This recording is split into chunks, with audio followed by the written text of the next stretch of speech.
Durante la mayoría de la historia, la población humana creció lentamente, hasta que los nuevos descubrimientos nos aportaron más comida y longevidad. En solo 100 años, la población humana se ha cuadruplicado.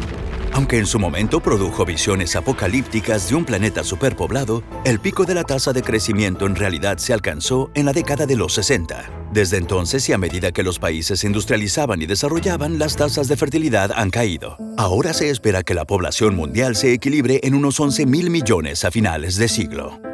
Pero la panorámica oculta los detalles. Echemos un vistazo a una región en concreto: el África subsahariana. En 2019 albergaba a 1.000 millones de personas repartidas en 46 países. Aunque su tasa de crecimiento se ha ralentizado en las últimas décadas, sigue siendo mucho mayor que en el resto del mundo. Mientras unos calculan que para 2100 tendrá unos 2.600 millones de habitantes, otros auguran los 5.000 millones.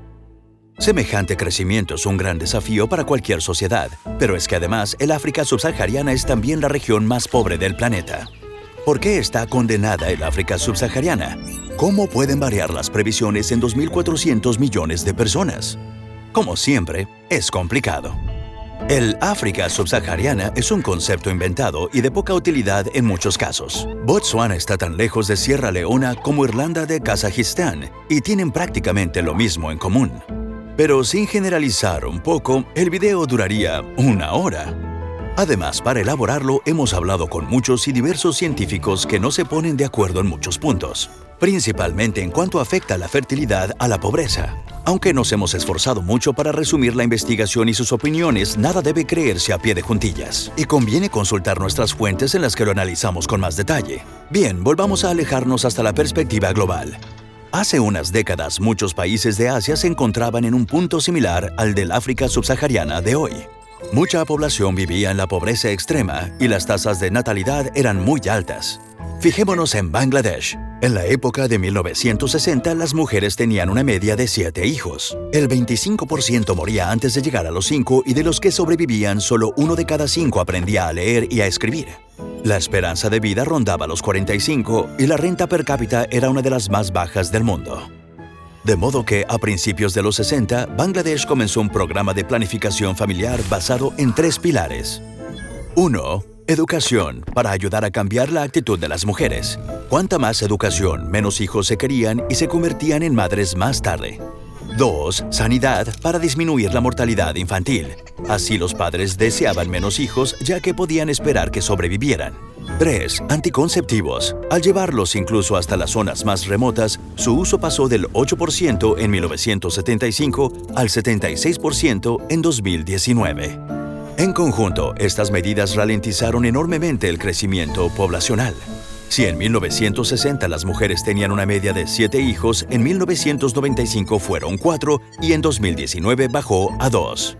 De esta forma también cambiaron la demografía y la economía del país. Antes nacían muchos niños que morían sin poder contribuir a la sociedad. Ahora, como mueren muchos menos, también nacen menos y las cosas han cambiado. Los niños reciben educación y se convierten en adultos productivos. El gobierno ha podido transferir parte de los recursos para disminuir la mortalidad infantil a impulsar la economía. Se espera que para 2024 Bangladesh se gradúe y pase de la categoría de país menos desarrollado a economía en desarrollo. Otros países asiáticos como Corea del Sur, India, Tailandia y Filipinas han experimentado un proceso similar, a menudo más rápido. La inversión en sanidad y educación ha reducido las tasas de nacimiento, cambiando la composición y la población y permitiendo que los gobiernos impulsen la economía. ¿Por qué no ha pasado lo mismo en el África subsahariana? En su conjunto, África ha conseguido un notable progreso respecto a la mortalidad infantil, pero especialmente en la subsahariana, la mejora en educación ha sido más lenta que en otras partes del mundo. Y aunque el uso total de anticonceptivos se ha doblado en la región desde 1990, la ausencia de anticonceptivos modernos para los adolescentes aún está cerca del 60%. Los motivos son complicados. No se puede dar una única respuesta. África es muy grande, con culturas y poblaciones muy diversas, pero hay algunos factores principales.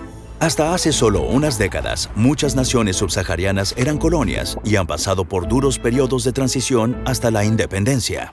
En las jóvenes naciones, a menudo pobladas por etnias heterogéneas, faltaba unidad. Algunas zonas han sido repetidamente asoladas por guerras civiles, conflictos militares o gobiernos inestables. Así es muy difícil ampliar las infraestructuras y la atención sanitaria. Por tanto, África ha tenido un punto de partida peor que Asia. La ayuda extranjera y su aplicación, especialmente durante la Guerra Fría, es también una cuestión controvertida.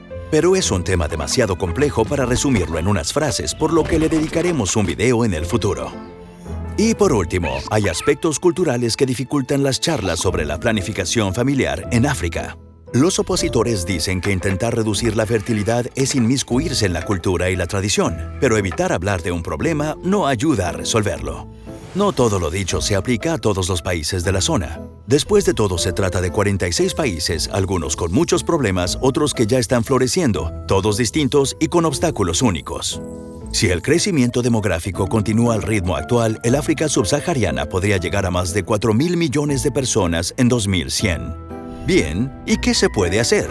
En realidad, muchísimo, especialmente con inversiones y ayudas que permitan establecer sistemas de educación, planificación familiar y atención sanitaria. Es sorprendente el enorme impacto que pueden tener los cambios pequeños. Por ejemplo, si las mujeres reciben más educación y conciben su primer hijo tan solo 2 años después. Este pequeño hueco entre una generación y otra supondría 400 millones de personas menos en 2100 y así un total de 3.600 millones. Si todas las mujeres africanas tienen acceso a la educación y la planificación familiar, el acceso universal a los anticonceptivos hace que los hijos se tengan por decisión. Si las familias pueden elegir cuántos hijos quieren, las previsiones de nacimientos caen un 30% a 2.800 millones de personas. No es solo teoría. Ya hay ejemplos que apoyan el optimismo. Etiopía, el país africano con la segunda mayor población, ha conseguido un enorme progreso en un periodo relativamente pequeño. Ha mejorado sus servicios sanitarios y conseguido un descenso de la mortalidad infantil del 20 al 7% desde 1990. Ha invertido hasta un 30% del presupuesto anual en educación y en 2 décadas las escuelas se han multiplicado por 25. De modo que, en resumen, tenemos por delante enormes desafíos, pero que para nada son insalvables. El África subsahariana no necesita compasión ni regalos, sino atención e inversiones justas.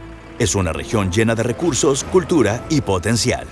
Si todo va bien, veremos un cambio similar al que ha experimentado la mayoría de Asia en los últimos 30 años. Este video ha sido patrocinado por usted. Si quiere ayudarnos directamente para que hagamos más, puede comprar algo bonito en nuestra tienda o convertirse en patrocinador y unirse al ejército de pájaros. Aunque no debe sentirse obligado, solo con ver, comentar o compartir nuestros videos ya nos ayuda un montón. Pero si desea apoyarnos directamente, muchísimas gracias. Así seguirán siendo gratis para todos.